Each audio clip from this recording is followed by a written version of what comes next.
Is my New Year resolution to my arch enemies. My accusations against my arch enemies.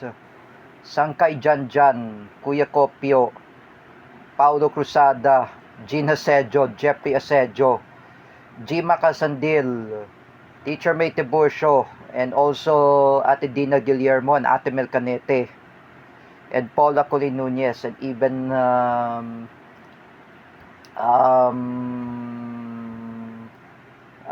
the other Marcos loyalists who were fake Filipinos, even Teacher Alexander Pagtalinawan and Teacher Evelyn Caja. Here's the one thing to all of you.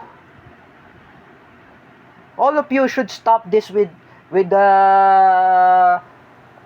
this hate speech against to all of those people who were anti-Marcos. Hey you, Kuya Kopio, why are you saying about Marcos? Have you never read in this screenshot what I said before? Bongbong Marcos sue over plunder due to pork barrel scam.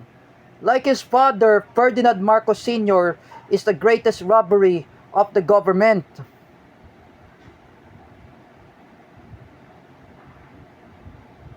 You know that. And you know, Sangkay Janjan, you're the one who make the fake account of Mrs. Annie Gill, the mother of David Gill, and even Mang Rodelio Daguman. This is why Denzel Joshua had criticized you. You're the one who make a fake account on Facebook. Do you think it was Roylan Marlang? Do you think it was Cedric Mariano? Do you think it is Dan Mardayaw or Terra Francisco? Or do you think it is me also involved there? Even my other friends? They are not involved. The real problem anyway, it was you, Sangkay Janjan. You're the one who make a fake account on Facebook. You remember that? For what you did to Mang Rodelio Daguman. For bullying him, to make him a cyber libel. You know, Sangkay Janjan, you will be sued of cyber libel. Remember that, Sangkay Janjan. First of all, you harassed Mrs. Annie Gill, but I told to Mrs. Annie Gill when she watched my YouTube video, I told her, even that her husband, Mr. Dennis Gill, filed the cases against Sangkay Janjan and filed a lawsuit against Sangkay Janjan and sue against him in the court and report him to the Camp Karingal, and I make sure that he has arrest warrant. Oh, he has arrest warrant. If Sangkay Janjan will be arrested, they will trace his IP address, even his Facebook page. You know, Sangkay Janjan, you're just like Kuya Kopio. You're always making bullying. You're bullying other people who are anti-Marcos.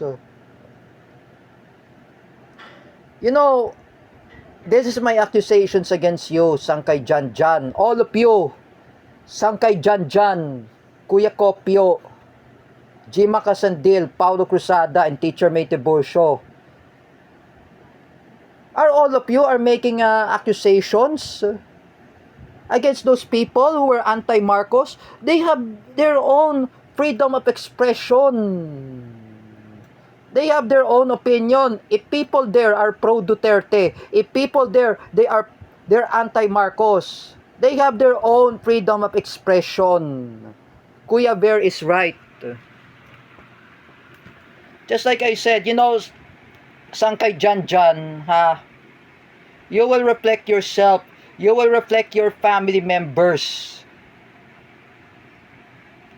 If you don't understand to make a deal, or you're making an enemy in social media, Sangkay Janjan, if someone who sue against you, if for example, if Mang Rodelio Daguman and his brother Kuya Robin Daguman, if they file the cases against you, Sangkay Janjan, they will report you to NBI Cybercrime Division. You will be imprisoned, Sangkay Janjan. Oh, just remember, if Sara Duterte is a president of the Philippines, she will imprison you, Sangkay Janjan. Remember that. Just like I said, napakabastos mo, Sangkay Janjan. Walang yaka, that's why, you know, you are a bully. Together with Kuya Copio, Paulo Cruzada, Gima Casandil, and Teacher May Tiburcio, and Gina Sedjo at Jeffrey Asedjo.